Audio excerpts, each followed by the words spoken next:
Hello, everybody, and welcome into today's episode of the Top Cut Yu-Gi-Oh! Podcast. My name is Sunny. I am your host, here with my co-host, Caleb. Hello.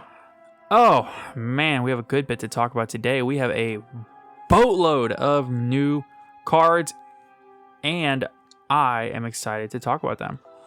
But before we get too far in, as always, we want to thank the patrons, the ones that go above and beyond to support the podcast. So, a huge thank you to Cam Yang, Austin Johnson, Salix, Kane Martin, Damian Zink, Gate Guardian Support, HZH Cyber, Marshawn Jones, Witchcrafter Main 2022, Zyphorus, Zephyrus, AD, Aaron Gardner, Anthony Leela, Branded Fart, Brandon, Dank Nugs, Invoked Fart, It's Dinomorphia Time, Leedle, Lee, MBT's Big Ol' Butsy, Mountain Man, Owen Alvarado, Pig, Rudolph, Shockmaster Did Nothing Wrong, Sneaky Links, Unbanned Number 95, Konami, Virtually Savior's World, What Does Pot of Greed Do, Zingus Khan, Adamantipator is Tier 1, Max C Solves Combo, Nordic Best Deck, Old Man Red, Ray Powell, and Slaking It Up. Thank you all so much for your continued support of the podcast. So, today, actually, before I forget, I almost forgot. Be sure to check out our TCG Player affiliate link in the description down below. All you have to do is click before you shop, and then do everything like you would normally do. Supports the podcast, no extra cost to you. Also, be sure to check out our Discord. It is a wonderful community there. Currently sitting at like 250, 260 people. And as of right now, on Thursdays, we're doing Road to Locals. There's been some discussion on changing that to Wednesday. But as of right now, we are doing it on Thursday. So be sure to check out our Discord. Like I said, the link is in the description down below. And, of course, if you're on Apple or Spotify and you're enjoying the podcast, let us know. Be sure to go ahead and leave a 5-star rating or review, leave a like, whatever you want. If you're on YouTube, a like is how you would do it, or, subscribe to the podcast. We would appreciate that too. Or wait till the end of the episode to subscribe. Let us give you something to think about before you go ahead and make that decision. We take all forms. So with that said, let's go ahead and get on into the episode. So we do have a lot of new cards to talk about, starting with Animation Chronicle 2022, or AC22 for short. So this is the second wave of cards that we're getting for Animation Chronicle. Animation Chronicle is what usually ends up becoming the side sets in the TCG. So we're not going to get these cards probably for a good while. Yeah, but it's good to at least know that they exist now. Yeah, it's good to go ahead and be aware of them. Oh, yeah. So the Animation Chronicle specifically is where they basically release actual physical copies of anime cards they just kind of never made back in the day. Yeah, pretty much. And I think this one's pretty focused on 5D, Zexal, and Arc V. Oh, yeah. So let's get right on into it. So, starting with the first card, we have Crystal Skull. Not to be confused with Chronomaly Crystal Skull. Just Crystal Skull, not part of the Chronomaly archetype. Correct. Level 1 Water Rock Effect Monster. 0 attack, 0 defense. You can only use the second effect of this card's name once per turn. 1. If this card is summoned, take 1000 damage, then change this card to defense position. During the end phase, if you took no effect damage this turn, you can take 1 rock monster with 0 attack from your deck and either add it to your hand or special summon it. I know it sounds awful. And it kind of is. It's like, I know it sounds awful, but hear it out. Hear me out. That was it. That's all I got. It's awful. Yeah. However, there are some effects later that kind of make sense why it's worded the way that it is. Gotcha. Next, we have Curse Reflection Doll. Quick play spell card. You can only use the second effect of this card's name once per turn. 1. When a monster effect is activated that would inflict damage to you, your opponent takes the damage you would have taken instead. There you go. Yeah. 2. When you take battle damage and this card is in your graveyard, you can set it. Interesting. We take those. Next up, we have an equip spell, Stonehenge. I would have made it a field spell, but it's an equip spell. Whatever. You can only activate one card with this card's name per turn. Activate this card by targeting a monster with 0 attack in your graveyard. Special summon it in attack position, and if you do, equip with this card. If this card leaves the field, destroy the monster. It's... What was that equip spell from back in the day? Oh, I have no idea. Like, it's in GOAT format, pay 800 to...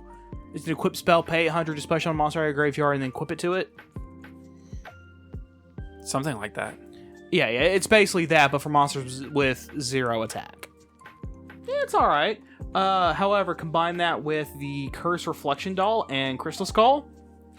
That is a free, during end phase, get a free rock monster. Yeah. I mean, it could be cool for something like Adamantipator. I just think it's too slow. The thing is, I don't think any of their monsters have 0... I don't think any of their monsters have 0 attack. No, you target the Crystal Skull. Oh, fair enough. Yeah. It just seems like a lot of stuff that you could play in Adamantipator, but no. The Crystal Skull searches another rock monster with 0 attack. Oh, it has to have 0 attack also? Yeah, it has to be a rock monster and have 0 attack.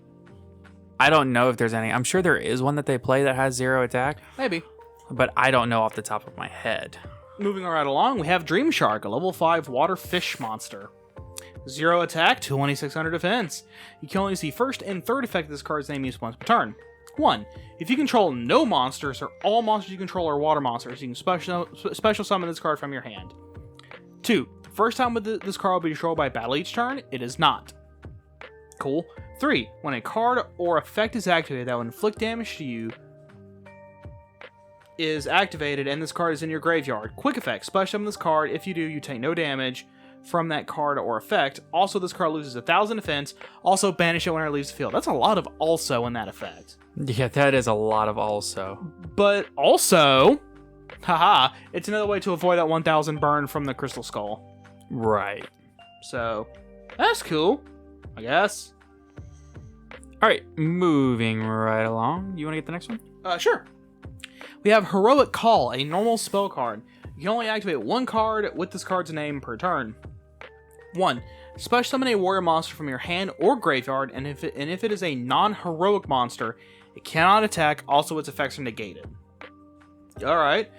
If you have 500 or less life points, you can banish this card from your graveyard, then target a face-up monster you control. It gains 500 attack for each heroic card you control that is attached to your Xyz monsters as material. This is for heroic decks. It's alright. I mean, Heroic Call's okay if you're a non-heroic, if you're just generic warrior, I guess. Yep, it's a card. Yeah, it exists. Yep. All right, moving right along. All right, and the next card we have to talk about is Oily Cicada.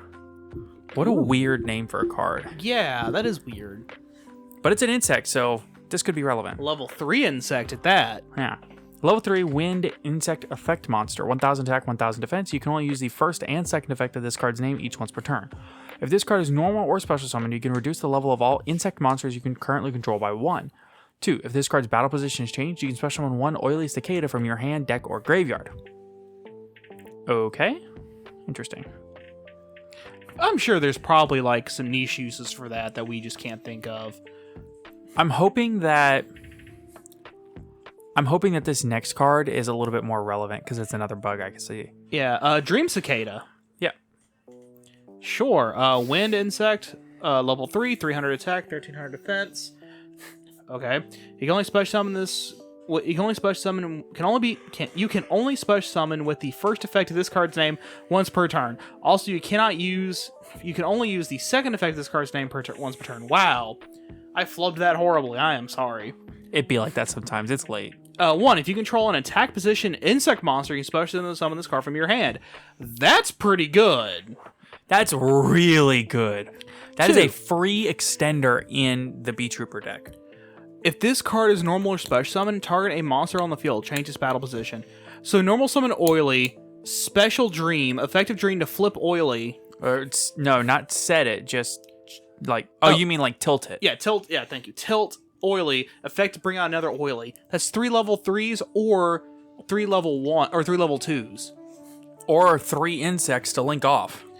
Exactly. Yeah, that's what I'm. Yeah, or that. That's actually pretty good. Yo, hear me out. Normal Oily, Yeah. Special Dream. Then proceed to Tilt Oily. Tilt Special. Then you can what do? You oh gosh. And then you link to make Cherubini, send water enchantress. Oh my god! Because they're level 3. Oh my goodness. It's an easy access to the adventure package in Bee Trooper. Oh my god! They probably already have it somewhere, but that's just the first thing that came. It's bad when I see, ooh, Bee Trooper, this card, this is good for Bee Troopers. This gives Bee Troopers access to Cherubini. Searchable access, because Oily Cicada, although it can't special summon itself, gets its effect off. Just anytime it gets tilted. It doesn't matter if it's normal or special summoned. Right. Interesting. Actually, is there a level? Because like, if there is a, no, never mind. Because then that would just make the Oily Cicada level 2. I was thinking like, if you could summon it while you have a level 4, you could level reduce it, but then it's like, oh, then also make Oily Cicada level 2. Yeah. Dang. Oh well. All right, next we have number 2, Ninja Shadow Mosquito. It is a rank 2 Wind Insect Xyz effect monster. 0 attack, 0 defense. Materials, 2+ level 2 monsters. So 2 or more. Right. 1, cannot be destroyed by battle. You take no battle damage for battles involving this card. Uh-oh, this card is reeking of Zeus. 2, your opponent's monsters must attack if able. 3, when a monster declares an attack, you can activate one of these effects. Detach one material from this card, and if you do, place 1 hallucination counter on a face-up monster your opponent controls. The effects of monsters with a hallucination counter are negated. Inflict damage to your opponent equal to the attack of 1 monster with a hallucination counter. Not once per turn. None of those are once per turn. But also, not the best.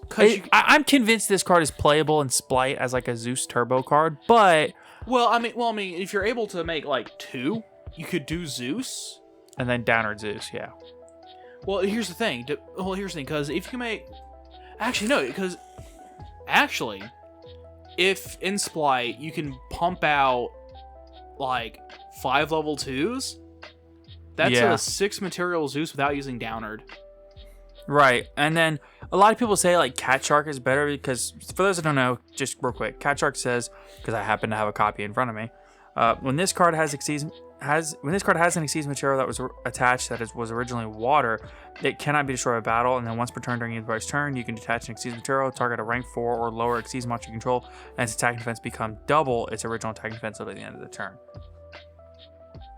So you make that with frogs. Right. And then, boop. Okay, cool, my face, do Zeus. Yeah, exactly. Okay. And you can also double the attack of one of the other splites. I'd almost say this thing is better than Cat Shark because it doesn't have to have a water. Well, it also lets you make a bigger. It also lets you have a bigger Zeus. I would probably still play it. I would probably play both, to be honest with you. Fair enough. Like, if I have access to my Frog engine, then I'll probably go Cat Shark. And if I don't have access to the Frog engine, but I still want to make Zeus, I can just go into this guy. Yeah, I mean, another option is, well, here's the thing, because you can also make this guy with the Frog engine. Right. So, like, if you're, like, all you have to make the rank 2 are your frogs, I'd say Cat Shark is better, but if you're like, I also have 1 or 2 splites I can utilize here, I would say this guy's better because you can use those extra materials to make a bigger stacked Zeus. Yeah. I don't know how tight the extra deck is on Splight, so I think it might still be worth running 2. Like one of each. Both. So we'll have to wait and see. Next card we have is Ninja Art of Mosquito Marching. Ninjutsu art. Yeah, Ninjutsu Art of Mosquito Marching. Which makes this searchable in the ninja decks. Yes, it does. Normal spell. You can only use the first and second effect of this card's name each once per turn. 1. Special summon up to 2 level 4 or lower insects with the same level from your hand. 2. If you control number 2 Ninja Shadow Mosquito, you can banish this card from your graveyard. Then target face-up monsters your opponent controls up to the number of insect monsters you control. Place a hallucination counter on each of them. And the effects of monsters with the hallucination counter are negated. Dude. That's really good in Bee Trooper. The issue is the Beat Troopers don't have any level 2s, I don't think. Well, that's the thing. Normal, summon Oily, special summon Dream, special summon the third Oily, the second Oily. The second Oily Cicada activates effect, reducing all three of their levels to 2. Wham. Yeah. It seems like a really specific 2-card combo, though. Yeah, well... Like, at that point, I would rather just run the Dream Cicada and just run 3 of it as a generic summoning extender for Beat Troopers. Oh, yeah, because all it requires is you have an attack position insect. Beat Trooper Armor Horn is always in attack position. True. So... You literally make Armor Horn, special this guy, affect Armor Horn to get your extra normal summon, and now you can just skip the rank 3 and just go straight into a rank 4. Oh, something else you can do really good here. Make Verte. Make DPE. Yeah. Yeah, that is the thing you can do. Beat Trooper, the best DPE making his deck in the planet. Now, They already are. Yeah. That deck is so good at that. Fair enough. Moving right along, we have Todoroki, the Earthbound Star. Bolt Star. Earthbolt Star, thank you. Level 6 Earth Warrior. 2100 attack, no defense. You can only special summon this card with the first effect of this card's name once per turn. Also, you can only use the second effect of this card's name once per turn. So, both things are hard once per turn. Yep. You can special summon this card from your hand by sending one other monster from your hand to the graveyard, but it loses 500 attack, so it's just a generic special summon out of your hand. Yes. During the battle phase, quick effect, pay 500 life points, fusion summon a warrior fusion monster from your extra deck using monsters from your hand or field as material. He does not have to use himself. Right. And... I mean... That's my opinion, it's just... I mean... Moving right along. Cinco the Sky Star. Light Warrior level 7. 2400 attack, 0 defense. Defense points are overrated anyway. You can only use the first and second effects of this card's name each once per turn. 1, if an earth monster or monsters is normal or special summoned to your field, you can special summon this card from your hand. 2, you can banish this card from your graveyard, then target 1 level 5 or higher warrior monster you control, and 1 opponent's attack position monster. Your monster loses 1500 attack, and if it does, destroy that opponent's monster. Okay. Raijin, the Breakbolt Star, level 10 Light Warrior Fusion. 3000 attack, 2200 defense. Materials, a level 5 or higher Light Warrior monster and an Earth Warrior. Okay, it's supposed to be fused with those two, got it. You can only use the third effect of this card's name once per turn. 1, Piercing. Literally. Yeah. 2, if this card battles a monster without a level, any battle damage this card inflicts your opponent is doubled. So, double piercing against Exceeds and Lynx. Well, against Exceeds. Yeah. But then it also does double battle damage against Lynx, which is cool. Yeah. That's a lot coming. That's 5k if they attack over your Verte. Jesus. True. 3. No. Yeah. 3. During the end phase, if this card is not in your not bad. 5500, I think, actually. 25. No, it's 3k. So 20. Yeah, it's 3k minus 500 because Verte, and then 25. 5k. No, it's just... Oh, it's not double. Yeah. During the end phase, if this card is in your graveyard because it's destroyed by battle or card effect and sent there this turn. No, it'd be 5500. Its attack is doubled, not it attacks twice. No. If this card battles a monster without any level, any battle damage this card inflicts your opponent is doubled. Oh, the battle damage inflicted is doubled. Its attack doesn't double. Got Correct. it. Never mind. Excuse me. It's late. I'm tired. 3. During the end phase, if this card is in your graveyard because destroyed by battle or card effect and sent this turn, target 2 level 7 or lower warrior monster in your graveyard, special summon them. It can recur itself, and then you can reactivate Earthbolt Star to refuse back into them. To a new copy. So that's... They exist. They exist now. Next up, we have another card that is in the... Duelist Pack Pyroxene Warriors. Yes. Or Pyroxene, whatever. Where's the Pyroxene? Yeah, that's Kelbeck, the Ancient Vanguard. This is a retrain of an old Earth Fairy called Kelbeck, which was in Ishtar's deck, I think. it's old. Yeah, old, and it's a retrain for it. Level 4. We got a Kelbeck retrain before we got Gate Guardian support. Come on, Konami, what are you doing? I saw that tweet too. But it stands. Yeah, no, they are correct. Level 4, Earth Fairy Effect Monster. 1500 attack, 1800 defense. You can only use the first and second of this card's name each once per turn. 1. If a card or cards is sent from the hand and or deck to your opponent's graveyard, you can target one opponent special summon monster. Special summon this card from your hand and then return the monster to the hand. Punishment for activating a hand trap. That's hilarious. I mean, it'd be like that. 2. If this card is sent from the hand or deck to the graveyard, you can send the top 5 cards of each deck to the graveyard. Then if you have Exchange of the Spirit in your graveyard, you can set one trap from your graveyard. Hold on. If your opponent activates... Like let's say your opponent, like you activate one of your floodgate traps and your opponent hits it, you can recur it with this. I mean, yes, but 1, only if you have Exchange of the Spirit in your graveyard, and 2, this card's boo-boo garbage. Yeah. Now, the first effect is okay. Yeah.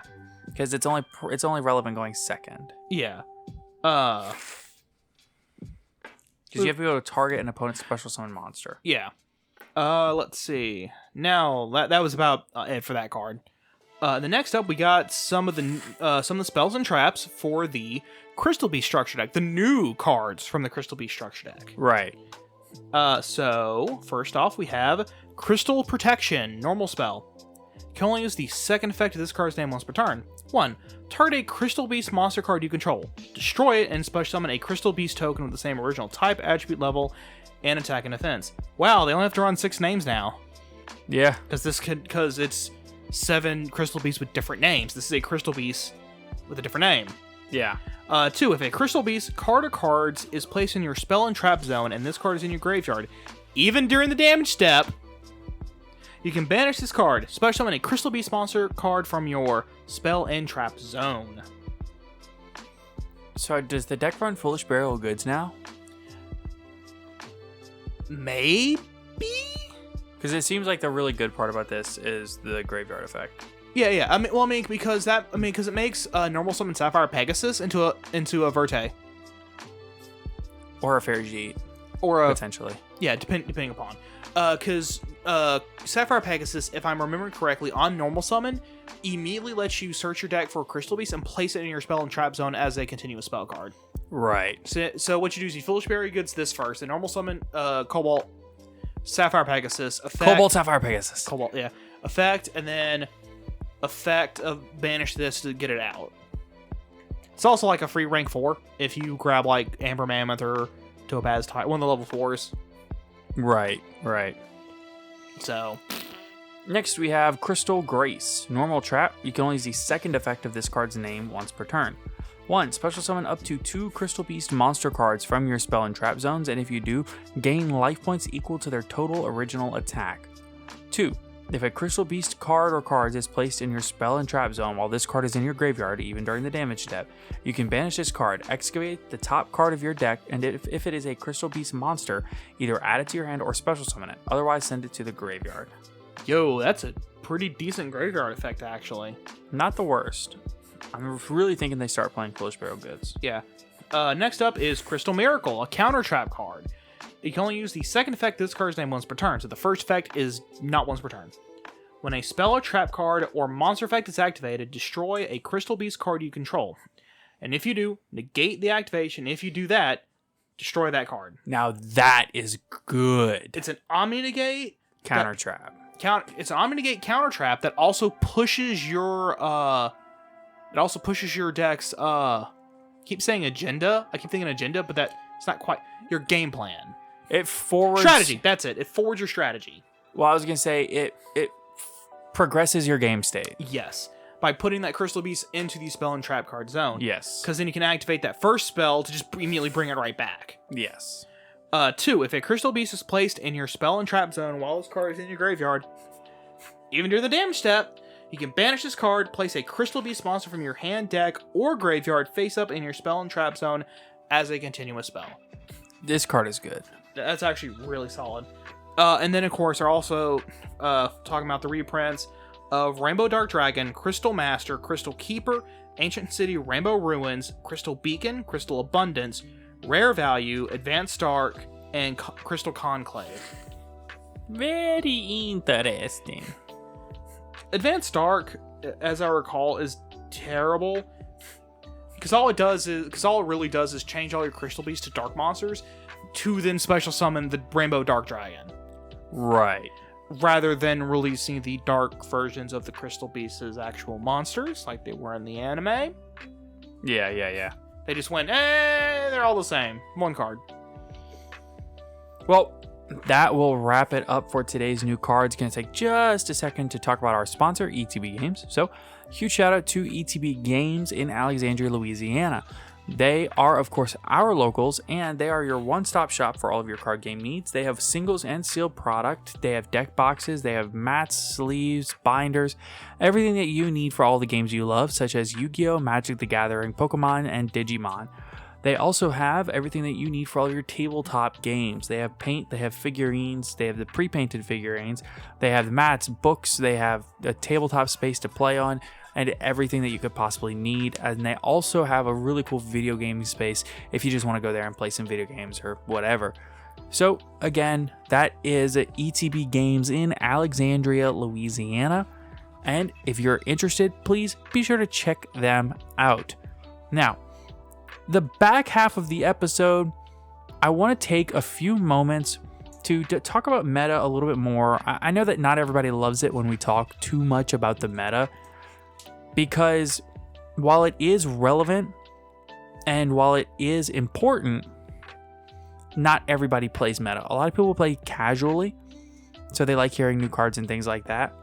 But I think it's pretty important to talk about these meta trends and these things that we see happening, because it really does shine a light on what's happening in the game right now. This influences so much about the game. It influences ban lists. It influences deck building choices. It influences what is happening at these events that we cover so often. So with that said, what we're going to talk about here is a few cards that we think are very good and very underrated in the current format. So these cards that we're about to talk about are cards that are not seeing super high levels of meta representation, but are still very powerful cards that should be explored and considered anyway. It's worth taking these cards and looking at them objectively through a lens of what does this card really do in the current meta game against some of these more powerful decks. So with that said, Caleb, what is the first card on our list? Okay, so so as you said, we did have a kind of list. I've kind of split it up into 3 categories with quotation marks: hand traps, board breakers, and floodgates. Sure. So let's start with hand traps. Since they're both monsters, I just put the one with higher attack points at top because that's how I normally organize my stuff. Yeah. Skullmeister. I think Skullmeister is actually a really cool card in this format. Oh yeah, so for those of you who do not know what Skullmeister does, anytime your opponent activates a card effect in the grave, you discard Skullmeister and negate it. Is it a card effect or a monster effect? I don't remember. We should know this before we started. Yeah. Oh, we're professional. Thing is, I've only ever used it against monster effects, personally. No, it's a card effect. You're right. Okay, cool. It's just any card effect. Okay, cool. I couldn't remember if it was or not, but I've only ever personally used it against monster effects. Right. Because that's just how it turns out. So up against what I like to call the big 3 right now. Yeah, because I do think that there are 3 decks that are currently in the meta that really stand above and beyond anything else. Yeah. Plus, I call them the big 3 plus 1. Plus 1? The plus 1 is Brave, specifically the entire adventure engine. That's fair. That is fair. Because if you look at the representation outside of the big 3, you're looking at mostly Brave decks. Yeah. So the big 3 are, just for everyone's references, Sword Soul, Prank Kids, and Despia. Right. That's all variant forms of Prank Kids and Despia, by the way, and all variant forms therein as well. So, like with the Prank Kids, it could be Adventure Prank Kids, Pure Prank Kids. Although you're not going to see Pure Prank Kids. Yeah, whatever. And then for the Despia, same thing with the more Albaz variants, whatever. Yeah, the Adventure one as well, whatever. Just generic. So first off, Skullmeister against Sword Soul. It's an interesting card. Oh, absolutely. Particularly if your opponent doesn't expect you have it, if they don't do their chain links right on one of their big combos, Chi Zhao Mo Yi. Well, if they do their chain links right. Well, in this exact situation, well, if they do them as they normally do, if I remember, it's Chi Zhao 1, Mo Yi 2, correct? Correct. And then chain link 3 would be Skullmeister negating Mo Yi. Yeah, so that basically ends up if everything resolves properly, then what ends up happening is, or rather, if the Sword Soul player resolves those chain links properly, they literally just get engage. Mm-hmm. It's just engage. So the ability to take them off of half of that could be really good, but I think the card actually shines in other places. Yeah, that was just like the first place I wanted to talk about was the engage combo. Right. That's fair. Another major place it can hit, which depending upon the current game state could be completely useless, and it could actually just straight up push the game more into your favor, is actually negating Long Wan's burn effect. It's something you can do, yeah. Yeah, you can do it. It can if your opponent, if that's what your opponent is let's say you have your opponent in a situation where they can't game you unless they get that burn effect off. It might be worth stopping it. Yeah, do it. Let's see, where's some other good places for Sword Soul? You're the Sword Soul expert. Right, sure. So the other places that you really want to look to hit the Sword Soul deck, in my opinion, are when they activate the Tenyas in the graveyard. So something like Ghost Spell cannot stop the Tenya effects in the graveyard because they banish for cost. But the effect is still activated in the graveyard. I believe that what I'm saying is correct. Yes. So, for example, if your opponent has a non-effect monster on board and they go to activate Asuna to special summon any Tenya monster from their deck, then you can absolutely Skullmeister that dude, which is a huge place to stop that deck. Oh yeah, Asuna is so important. Oh yeah, because right at that moment, usually they're trying to extend into something. You can stop that extension altogether. Absolutely, yeah. Skullmeister on Asuna can be critical because a good example would be if your opponent has, say they went activate Asuna, or say they went Asuna special, make Monk, normal Mo Yi, reveal one in hand, right? And you go Ghost Spell, or Ghost Ogre rather, and you destroy the Mo Yi, and now they're left with something along the lines of Monk and the token. Normally what a Sword Soul player would do there is activate Asuna to make Shatana, and then Shathana and the token. But if you can stop them from that Shathana, then they can't link summon or anything else. Yeah. All they can do is synchro summon because the token locks them into synchro summoning. They've already normal summoned, so they can't put another monster on board. They would have to have Longyan and something to discard for Longyan to extend. Yeah. And even then, the extension feels not great. Or they can also have Heavenly Dragon Circle. But the point is, it puts them on, they gotta have something. Right, they have to have the extender. So... yeah. I would say that hitting the Asuna is probably the best place in the entire deck to hit it. Yeah. You could also hit at Hara or Vishuda depending on the situation. Yeah. Particularly if you've already presented a board and your opponent is attempting to use the Vishuda to break said board with a bounce. Right. You can stop that. Yes. And then for Prank Kids, it can stop all the kids after they link off one of the kids into Cat. Right, so like a normal Prank Kids combo starts off normal summon, Roxy's, Lamseys, Fansies, or Dropsies, one of them. and then link one into Cat, and then activate their graveyard effect. You can Skullmeister that. Right. And a lot of times, similar to ashing the kid, it can just turn off the entire deck. Well, actually, it's literally the exact same thing as ashing the kid, because the kid's trying to fetch something out of it. Right, yeah, it's the exact same principle. And you get to save your ash if they just kind of go extend one more and attempt Verte. Right. Or not, like they activate something to try and extend one more, and then you can ash that. Or it saves the ash for a lot of them, actually all of them are running the adventure package. Yeah, you can save your ash for... Water Enchantress. No, you don't want to do that.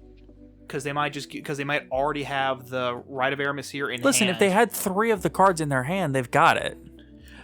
Fair, I would still wait for... It's still just safer to just hit the right in that situation. You cannot ash right. What am I thinking of? There's...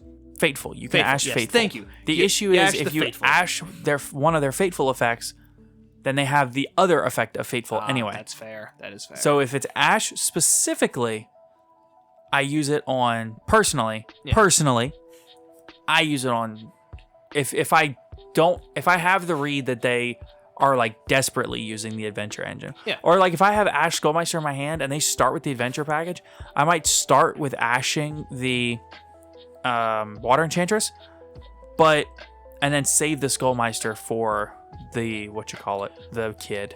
Something else you can do is that if your opponent starts with the well, you know what? I'll save that for when we get to the yeah, because we're gonna talk about the adventure package specifically. Let's say ended up against Despia.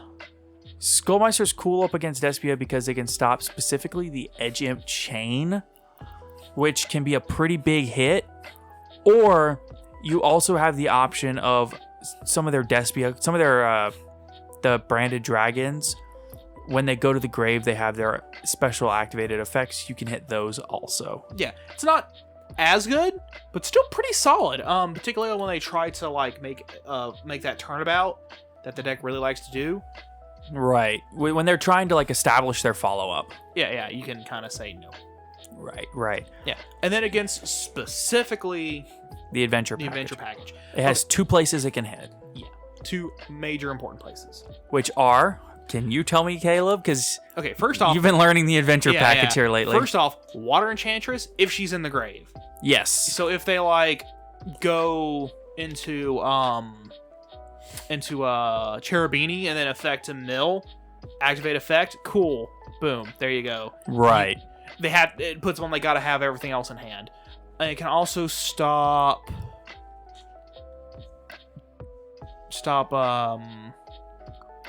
Draco Back. Right. On the discard.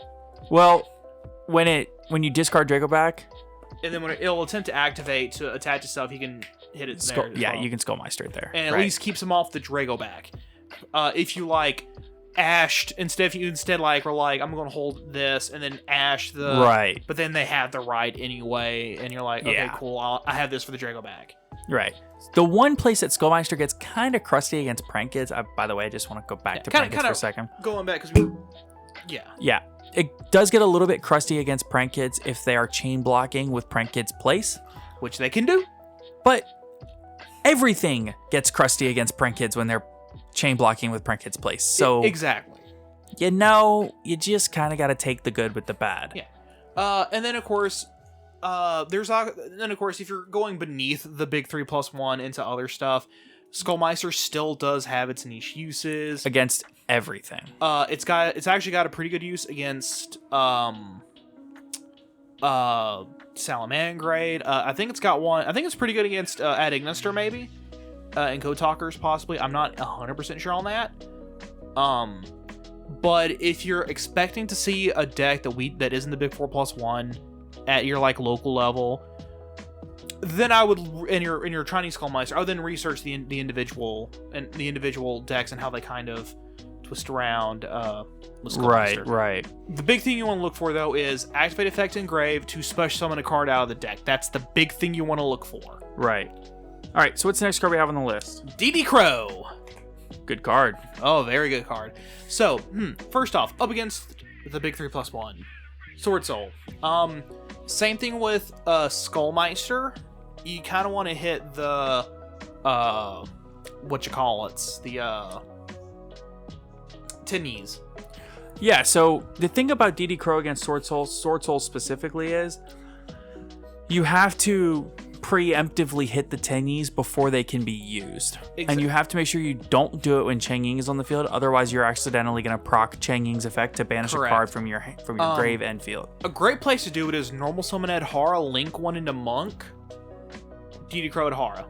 Dog, I'm sick. What's up? They just released 10 new Blackwing cards just now. You know what? We'll get those next episode. Yeah. Because we're already so deep into this one. Yeah. Anyway. So be sure to listen to next Tuesday's episode if you want to hear all the Blackwing cards. Yeah, especially if you really like Blackwings. Okay, which I do. Yeah, back to what we were saying. This is actually frustrating me. Okay, so DD Crow against Sword Soul, you have to kind of preemptively hit the Tenyies before they leave the graveyard, or if they activate the Sword Soul Sacred Summit, which is the Monster Reborn, you can hit their target. Yeah.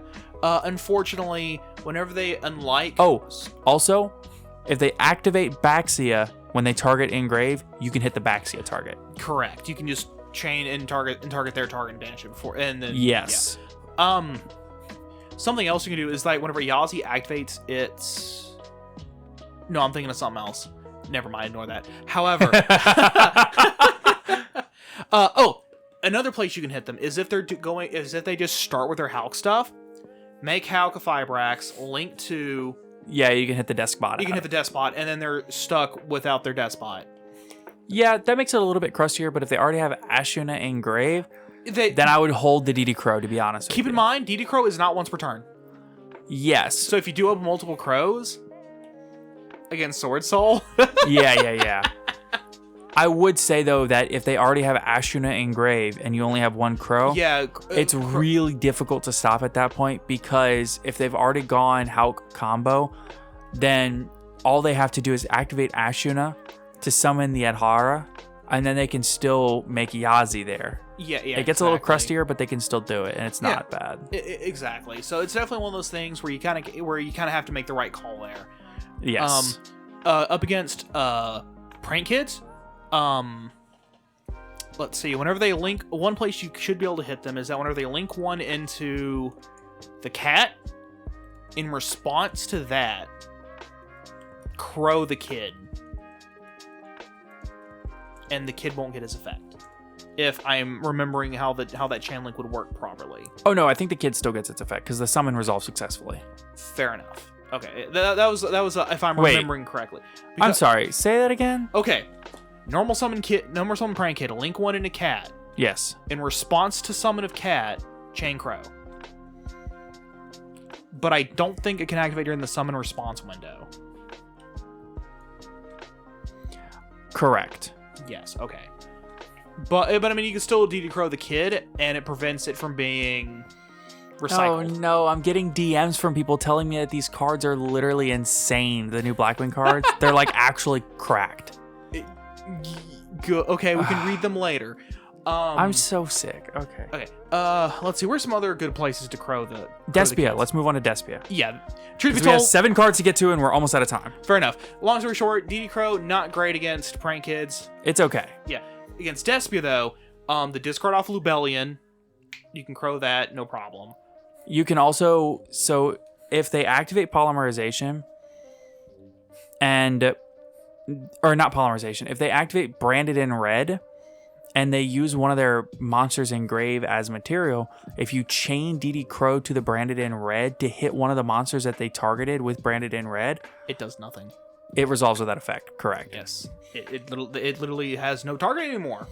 Also, if they special Lubellion activate effect, discard Edge Imp Chain as one of the materials. You can DD Crow the chain, and it will not activate because it never successfully hit the graveyard. It's similar to, as far as it's aware of. Right. It's similar to Cyber Angel Ben 10 in that instance. Actually, a lot of cards that when it's sent to graveyard. Yes, Kit. You can make the same thing happen with Kit and Karis. So. Yeah. And Nerval too, actually. Right. But it's less likely to happen with Nerval just because of the way it happens. That's neither here nor there. And then up against the big ones, Mm-hmm. activate Cherubini. It mills the Water Enchanter for cost. Chain Crow. Right. They don't get Water Enchantress. Yeah, if you can catch the Water Enchantress in grave and it hasn't been activated yet, then you can absolutely hit the Water Enchantress out of the graveyard before they have a chance to activate it. Also, again, Draco Back in grave, you can DD Crow the Draco Back out of the grave. It is a card, right? Not a monster? Let me double check that. Great. We're stuck again double checking things that we should already have checked before we started. It's mostly because we don't have these cards like right here in front of us. True. Otherwise, we wouldn't have this issue. Yeah, it's one card. Okay, yeah, cool. Yeah. So yeah, you can hit that as well. So no, something else which is funny that you can hit with specifically DD Crow is if your opponent activates one of the Eldritch traps, you can, or like when your opponent like activates something to send one of the Eldritch traps, you can chain the Crow and get rid of the trap. Right. Anyway, let's see. Moving on to the next card in our list, we have. Oh, okay. Now we're moving on to board breakers. Nightbeam. Nightbeam's such a cool card right now. So what Nightbeam does is you target a set spell or trap your opponent your opponent has. Yes. Destroy it. They cannot activate that set card in response to this card. So the reason that I think Nightbeam is so uniquely cool right now, and honestly, I think we can group the next card up with this one and talk about them both at once. Okay. So the next card we had was Anti-Magic Arrows. Because they're kind of the same thing. It's not even that they're the same thing, it's that they can serve the same purpose. Yeah, which is specifically stopping Branded in red. And the Prankits fusion spell also. Yes. Okay. And it's not even necessarily whether or not they stop it. It's just if you don't stop it, you force them to use it before they want to. Yeah. Which is crusty. Anti-Magic Arrow is a quick play spell, by the way. That at the start of the battle phase, you target a... No? For the rest of this turn, after this card resolves, spell trap cards and their effects cannot be activated. Cards and effects cannot be activated in response to this card's activation. So it's spell speed 4. Yeah. There so you go. Nightbeam, you just can't activate that particular card. And it's a normal spell card. Right. This is a quick play spell you activate at the start of your battle phase. So it's like anti-evenly matched. Yeah. So the cool thing about specifically Nightbeam is that if your opponent chooses to activate a card in response to the Nightbeam, a different card, let's say, for example, that they have a Branded in red set, and they have another card set that's an unknown. But you know which one's Branded in red. Right. So you target the Branded in red. They'll chain the other card, use its effect, and then chain the Branded in red. But here's the cool thing. They're still losing the Branded in red plus right, whatever the other card was. If you started off with the Nightbeam, then what this causes is a really unique situation where they have used their Branded in red to make the Guardian Chimera before they were ready to make it. That way they don't get the proper interruption that they were looking for. And also, they've used multiple cards to answer the Nightbeam. So you're going plus no matter, or you're minusing your opponent no matter what happens. Yeah. Overall, it's a plus for you because your opponent minused. Exactly. Yeah, you lost one card, they lost 2.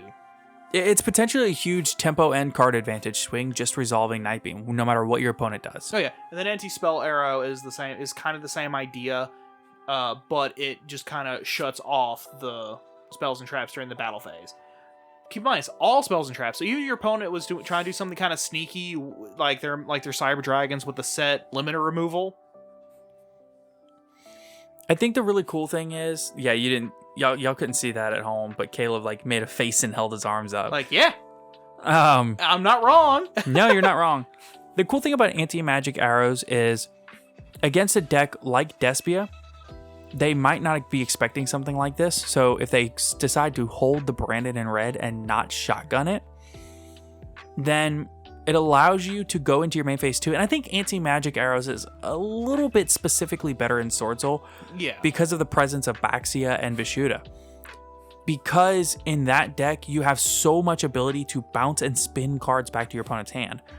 I can use multiple Baxias in a turn and spin 4 cards back to my opponent's deck. You've done it to me before. Yes. Because Baxia is not once per turn. To be fair, it was after activating Dark Roller No More. Yes. Good cards. But the thing is, in certain decks where you have the ability to not just break a board, but completely just take all the resources away from your opponent like that, I think that it's a really uniquely good card. Mm-hmm. But in general, I think Anti-Magic Arrows is a strong card no matter what. But I do actually think Nightbeam is a little bit more generically better. Yeah. And of course, neither one of those cards really do anything to specifically... The Adventure Engine. It's primarily against Prank Kids and... Sword Soul. Not Sword Soul. Prank Kids and... Despia. Right. The next up for board... Do what? Yeah. Next up is Evenly Matched. Right. Yeah, great board breaker card. For those of you who do not know what it does, I'd be surprised if you didn't, just in case. You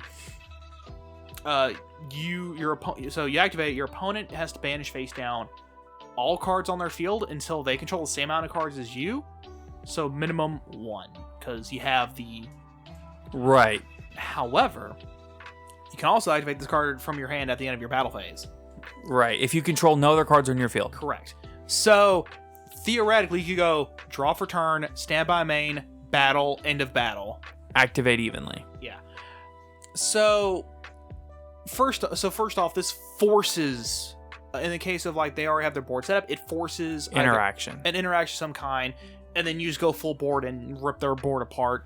Or, even funnier, if, let's say, they are,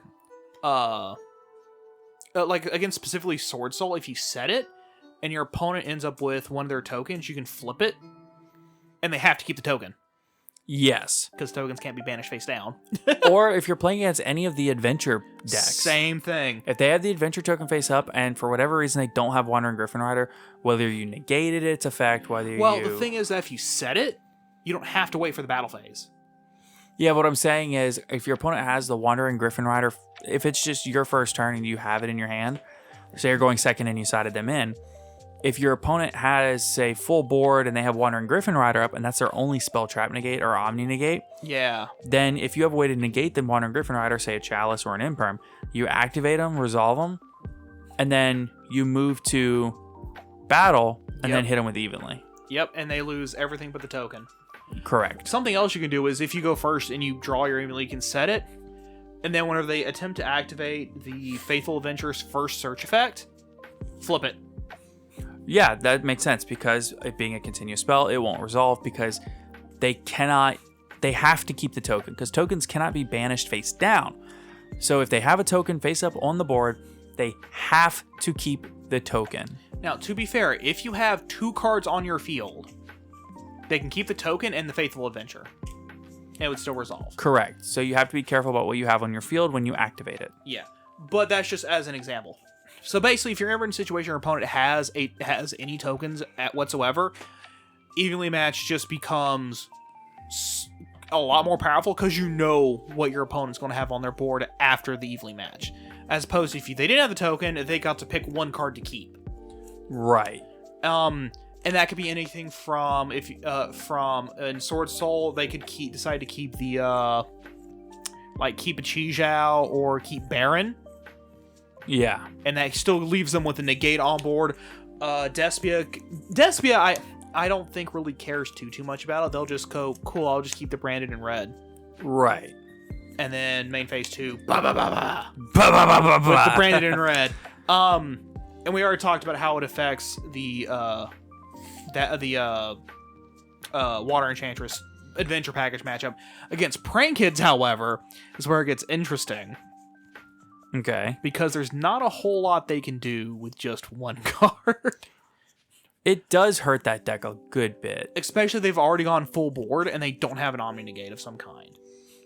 Yeah, the interesting thing about Prank Kids specifically, though, is I think that deck, it can do other things to try to set itself up for the next turn. Yeah, and most of but here, the thing is that vast majority of that is on the field. And you're just blowing it away. Not only that, a lot of the stuff that a lot of decks would normally but the Prank Kid deck also has ways to recur the kids back to the hand in response to evenly. Yeah. But like, and then of course, like any deck where it has a lot of recursion of their boss monsters, they're banished face down. They're gone. Like, there's only maybe 1 or 2 cards in Yu-Gi-Oh! That can recycle cards that are banished face down. So let's move on to our next card, which is Crossout Designator. Yep, Crossout Designator. I think is a really crazy card right now because you actually do see a lot of the same cards within the format. Oh yeah, because first off, you have the same. Everybody's running about the same hand trap lineup, so it's great against hand traps. And if you're ever in a situation where you're in a mirror, broken. Yeah, you can use like let's say you're playing Sword Soul and you're up against another Sword Soul player and they normal summon Moyi. Correct. Crossout Designator, call Moyi. Or if you're playing the adventure engine in your deck, correct, you can stop the your opponent's adventure engine with Crossout Designator. Yeah, calling let's see, you could call Rite of Aramesir, so they don't even get the token to begin with. If they activate Water Enchantress, you can chain Crossout Designator, declare Water Enchantress. Yeah. And then that situation that puts them on, they have to have the either Faithful Adventure or the Rite of Aramesir in their hand already. Right. Which is they could totally do, but still, it puts them on. Gotta have it. Right. Next, we have a couple of floodgates. Right. Yep. Now we're moving into our 2 floodgates. First off, I'd say let's start with Anti-Spell Fragrance. Sure. For those who don't know what Anti-Spell Fragrance does, it is a continuous trap that requires that all spells must be set before they are activated. It basically turns all spell cards into trap cards. Right. Normal spells only being able to activate as you normally would a normal spell, but now it's got to be set first for a turn. Right. It doesn't sound like it's particularly good until you remember that Sword Soul then has to set Emergence to activate it. Which is not everything, but it's not the worst thing in the world for them. But it's also not great. Yeah, it puts them in a position where they have to where they lose the starter of Emergence. No matter what deck you're playing against, it can end up with them having a couple of dead cards in their hand, which is key sometimes. Another great when you get into Despia and Prank Kids is where things get a little interesting. Yes. So first off, up against really the adventure package too. Yeah. So up against Despia, they have, as long as you shotgun the Anti-Spell Fragrance, it puts them on. They have to have the out for it they have to have either Twin Twister or Cosmic Cyclone in their hand right then if you activate it during their standby. If they don't get to fusion summon. They have to rely on normal summon Albaz to fusion because they have to set their fusion spells. Yes, for Brandon and Red, that's what they want to do anyway, is set activated during your turn. But then they have to if they have in their hand, they kind of have to commit stuff to the board anyway, which it really isn't what they want to do. They want to activate their fusion spell first, get out of Lubellion, blah, blah, blah, blah. It forces them to play the game in a way that they may not be used to. Yeah. Or may not even want. And then, of course, depending upon their hand, they might have to activate their first fusion spell, but they can't because Anti-Spell Fragrance. And then up against Prank Kids, it stops place and it stops their fusion. Yes. Because they have to set it first, and it's useless set. And then up against the Brave Engine, it just straight up shuts it down completely. Yes. As long as you activate it before they activate Right. After they've activated Right, it doesn't matter. But it just stops Right from activating to begin with, so they can't... and at that point, it doesn't even matter if they have Faithful Adventure in their hand, because they still have to set the Faithful Adventure. Yeah, it all the way around, it's broken against the adventure engine. It just shuts it down for the turn. Right. And the last card we have on the list is... Summon Limit. I don't want to promote this card. I hate this card. I genuinely, with all my heart, believe this card should be banned. So the way Summon Limit works is, as long as this card is face on the field, neither player can special summon more than twice in a turn. Summoned. Yeah, cannot summon more than twice in a turn. So you go full board, set Summon Limit, pass, and then, by the way, it remembers. Correct. So if your opponent summons twice and then you flip it, those count. Yeah, it remembers. So it remembers. Yeah. So you literally sit there, wait for your opponent to summon twice, and then on that second summon, got him. A great example is normal summon Moyi, activate effect, special token. On special token, flip it. Yeah, it's such a good card. You're done, son. Up against Kid, normal summon Kid, link one into Cat, flip. Yep. Against Despia, it's less useful because they can just normal summon, activate fusion spell, Okay, cool. Okay, flip it. Okay, cool. That's where I was going to go anyway. Said Brandon a red pass. Right, for sure. And then specifically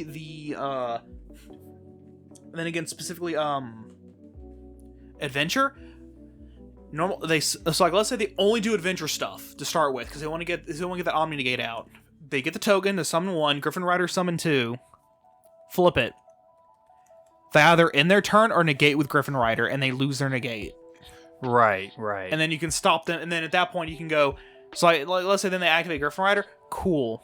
I'm going to activate other stuff now. Yeah. Like I'm going to activate not anti-spell. I'm going to activate like Gozen Match, Rivalry Warlords. I'm going to activate something else and also still stop your turn because you can't stop me now. Summon Limit's such a disgusting card. It really is, but only going first. Normal Summon Prank Kid, Link into Meow Meow Moo. Cool. Chain Summon Limit. You got the quick play backer removal for it? No? GG. Your turn's over. The game is over. More or less, honestly. And yeah, it affects you too, but you've already gone full board. You probably